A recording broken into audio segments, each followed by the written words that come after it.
Ever feel like the world of investing is some kind of complicated club with its own secret language? Well, today, we're kicking the door down. In just the next few minutes, we're going to build a solid foundation, giving you the essential concepts you need to understand how it all really works.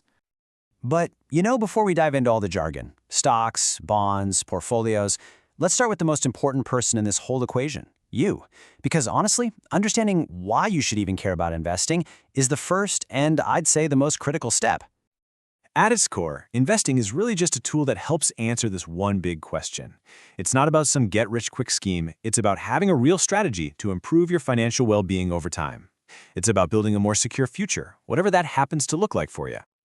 Now, I know you might see those job titles and think, okay, this is just for the pros. But the real takeaways here are for absolutely everyone. Learning about investing gives you a framework for managing your own money. And, just as important, it helps set realistic expectations. It's truly a fundamental life skill. All right, so now that we've kind of set the stage with the why, let's tackle the what. We're going to get a simple, super clear definition that's going to be our anchor for the rest of this explainer. That sounds a little academic, doesn't it? Like something straight out of a textbook. Let's translate that into plain English. All this really means is taking your money, your funds, and putting it into something, an asset, with the hope that it's going to grow in value. Simple as that. You're just putting your money to work for you. Now, you can invest in all sorts of things, right? Like real estate or art. Those are called real assets. But for our purposes here, we're going to focus on financial assets. These are things like stocks and bonds, which are easily bought and sold on the market. Okay, now we're getting to the absolute heart of investing. Seriously, if there's only one concept you take away from all this, it's this one. This is the engine that drives every single investment decision, from the smallest personal choice to the biggest corporate move. First, let's get two terms straight. You've got your expected return. That's your forecast. It's what you hope will happen based on your homework. Then you have your realized return. That's what actually happens, the reality of the situation. And the gap between those two, well, that's where all the magic and the mystery of investing really lives. And that gap brings us right to the definition of risk. And here's a key insight. Risk isn't just about losing money. It's simply uncertainty.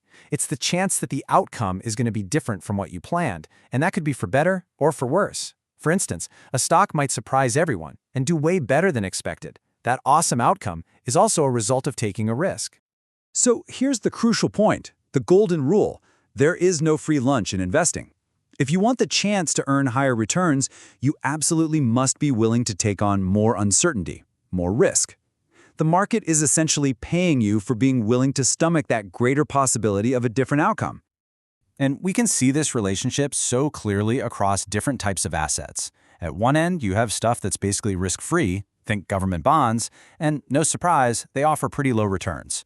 But as you move up that ladder to corporate bonds and then the stocks, the potential for higher returns shoots up, but so does the level of risk. It's a direct trade-off, every time. Okay, so we have the core theory down. Risk is tied to potential reward. But how does this idea translate into a practical process? Let's take a look at how this knowledge is actually put to work in the real world. It pretty much boils down to a two-step playbook. First up is security analysis. This is the homework phase. You're like a detective, digging into individual assets like a specific company's stock to figure out its value. The second step is portfolio management. This is where you zoom out. You stop looking at the individual puzzle pieces and start looking at the entire puzzle. How all your investments work together as one big unit. So that second step, that's where the real strategy comes into play. It's not just a one-time decision. So what does it really mean to manage a portfolio? It means you're constantly engaged. You're always asking these big questions, like how quickly new information gets baked into market prices. You're deciding when to make changes, when to rebalance your investments, and, crucially, you're measuring your performance to see if your strategy is actually working. It's an active, ongoing process. So, we've covered the why, the what, and the how. We've seen that at the center of every single investment is a balancing act, a trade-off between the risk you're willing to accept and the return you hope to achieve. Now that you have the framework, the only question left is the one that only you can answer. What does that balance look like for you?